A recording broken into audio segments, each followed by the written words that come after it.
tes DNA itu seberapa penting, Pak Badrus? Apakah memang itu adalah hal yang paling krusialkah atau bagaimana? Ya menurut saya yang paling penting, karena bagaimanapun kalau tidak ada tes DNA, bagaimana membuktikan bahwa ini adalah anak ini, gitu. Itu menurut saya yang paling utama adalah tes DNA. Tes DNA itu bisa dari darah, bisa dari rambut, nanti semua diambil seperti itu. Tapi selama apa itu sama-sama sepakat, menurut saya mudah. Tapi selama tidak ada kesepakatan, menurut saya susah untuk melakukan tes DNA.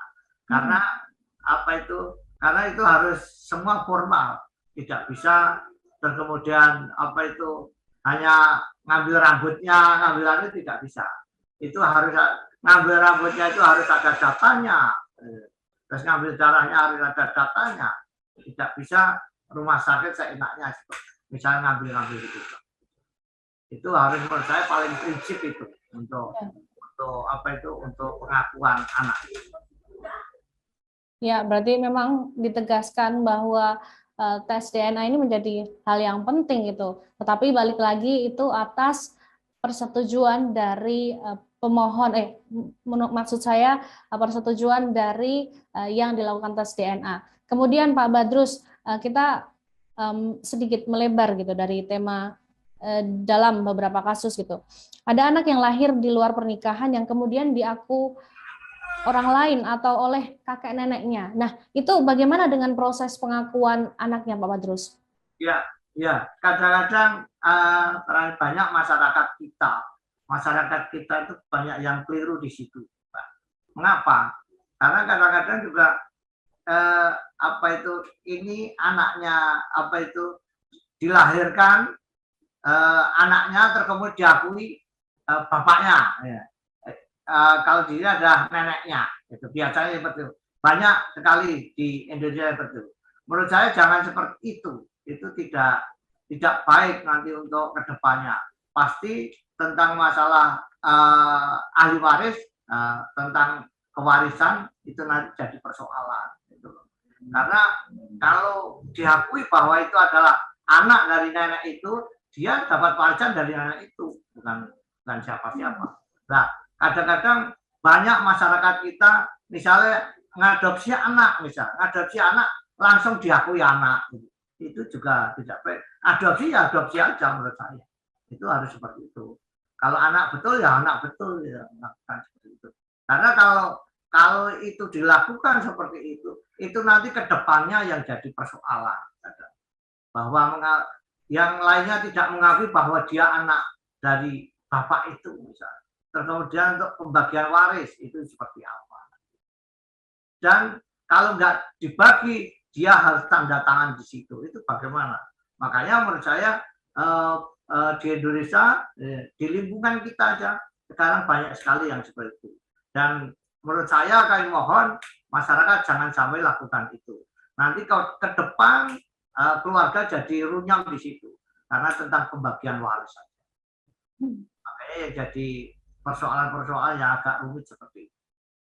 Ya. Baik, Pak Badrus.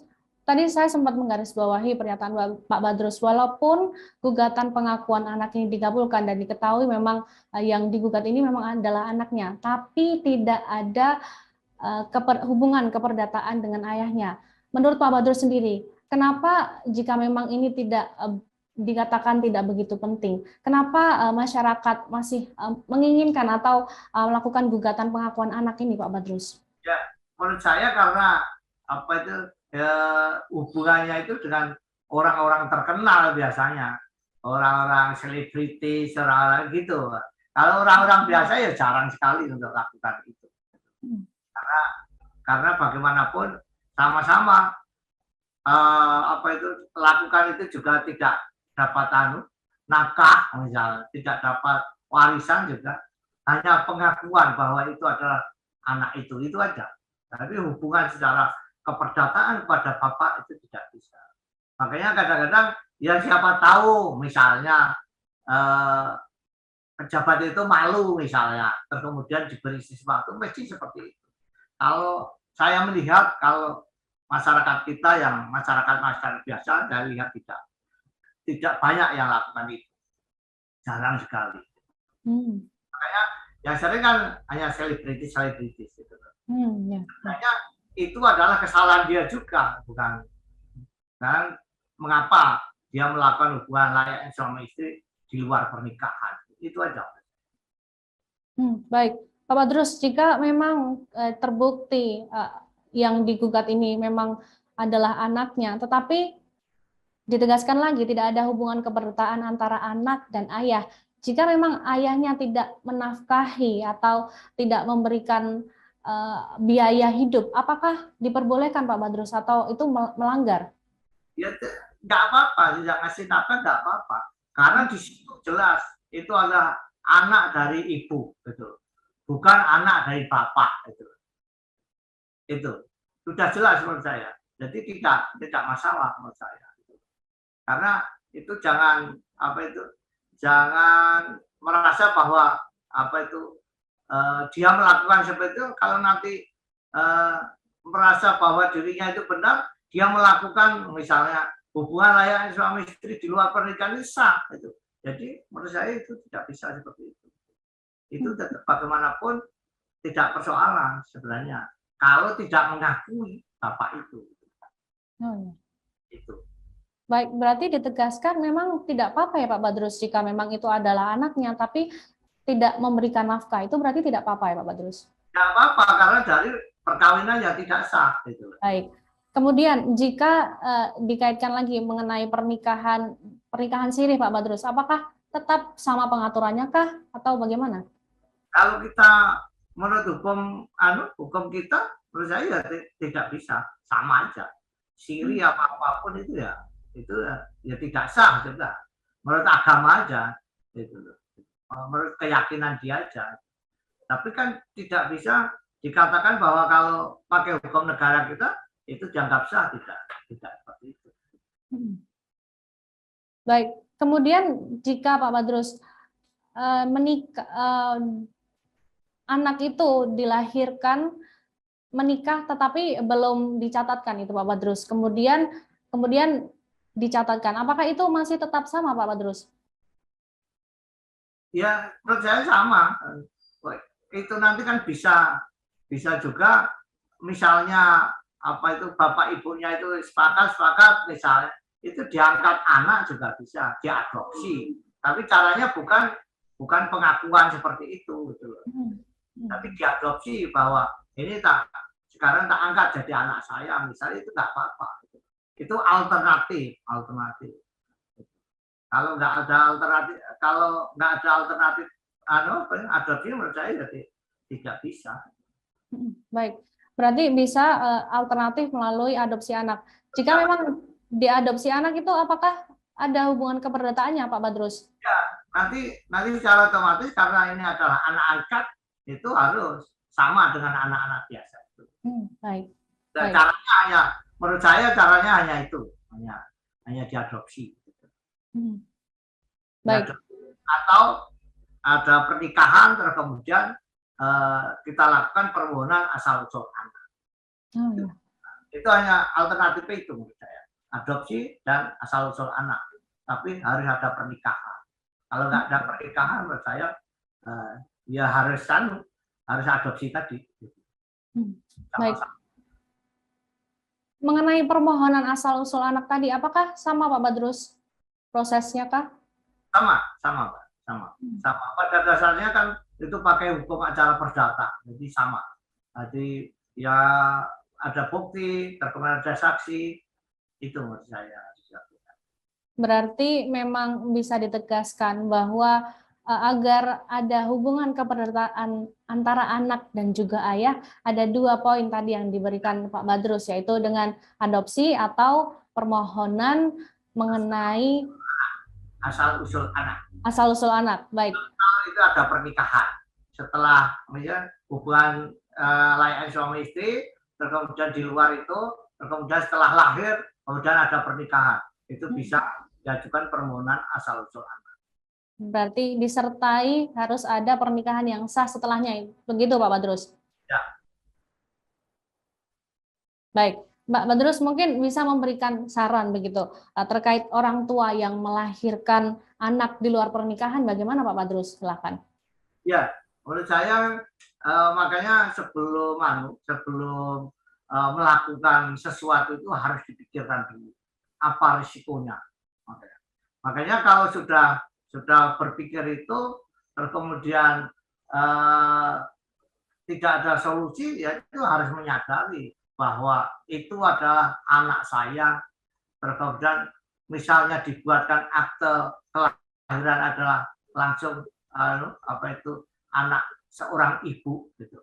Nanti hubungan keperdataannya hanya keluarga-keluarga dari ibu, itu wajar-wajar aja menurut saya. Makanya jangan sampai melakukan seperti itu, terus kemudian baru akhir kemudian baru sadar, kok aku bisa gitu gimana. Makanya sebelum melakukan harus berpikir dulu. Itu, Pak. Baik Pak Badrus, memang ditegaskan bahwa sebelum bertindak lebih baik dipikirkan terlebih dahulu. Kemudian Pak Badrus, karena kita sudah berada di penghujung acara, mungkin Pak Badrus bisa memberikan closing statement mengenai gugatan pengakuan anak ini, bagaimanakah pengaturan hukumnya dan lain sebagainya. Silakan Pak Badrus. Ya, saya kira gini. Jadi kalau pengen bahwa itu jadi anaknya, terus kemudian dapat waris, hanya ada dua. Pertama adalah permohonan asal usul anak, terus kemudian tapi kalau permohonan asal usul anak adalah disertai pernikahan sah dulu. Terus kemudian kalau sama-sama sepakat bahwa bagaimana anak ini untuk mendapatkan warisan, yaitu dengan cara adalah mengadopsi. Jadi mengangkat anak ini sebagai anak. Jadi hanya ada itu menurut saya. Makanya saya menghimbau kepada masyarakat, karena di lingkungan kita ini banyak yang seperti itu. Jangan sampai terjadi kita merasa bahwa menyesal setelah kejadian. Itu menurut saya yang harus diwaspadai oleh di lingkungan masyarakat kita. Karena walaupun di undang-undang kita, di Mahkamah Konstitusi pernah diputuskan, tapi hanya sekedar pengakuan aja, pengakuan secara biologis. Tapi untuk keperdataan kepada bapak itu tidak ada. Dan di situ sudah dijelaskan di dalam putusan di dalam Mahkamah Konstitusi. Saya kira itu Mbak yang bisa kami sampaikan. Baik Pak Badrus, mungkin di sini saya sedikit menyimpulkan, walaupun gugatan pengakuan anak sudah dikabulkan dan diketahui itu adalah anaknya, tetap tidak menimbulkan hubungan keperdataan antara anak dan juga ayah. Begitu Pak Badrus. Kemudian jika memang ingin ada hubungan keperdataan antara anak dan juga ayah, itu harus ada 2 poin gitu, yaitu dengan adopsi anak ataukah permohonan asal-usul anak itu tadi ya Pak Badrus. Ya. Baik Pak Badrus, terima kasih atas perbincangan pada sore hari ini. Semoga kita bisa bertemu di lain kesempatan. Ya, terima kasih Pak Badrus. Ya, terima kasih. Terima kasih Pak Badrus, selamat sore. Terima kasih untuk perbincangan pada sore hari ini. Semoga kita bisa bertemu lagi di lain kesempatan. Demikian perbincangan Kacamata Hukum pada sore hari ini. Diskusi tadi semoga bisa memberikan manfaat bagi kita semua. Dan jangan lupa untuk tetap menyaksikan Kacamata Hukum setiap hari Senin pukul 3 sore waktu Indonesia Barat di kanal YouTube dan Facebook tribunnews.com. Saya Milani Resti dan tim yang bertugas pamit undur diri. Terima kasih dan selamat sore Tribuners. Terima kasih sudah nonton. Jangan lupa like, subscribe, dan share ya.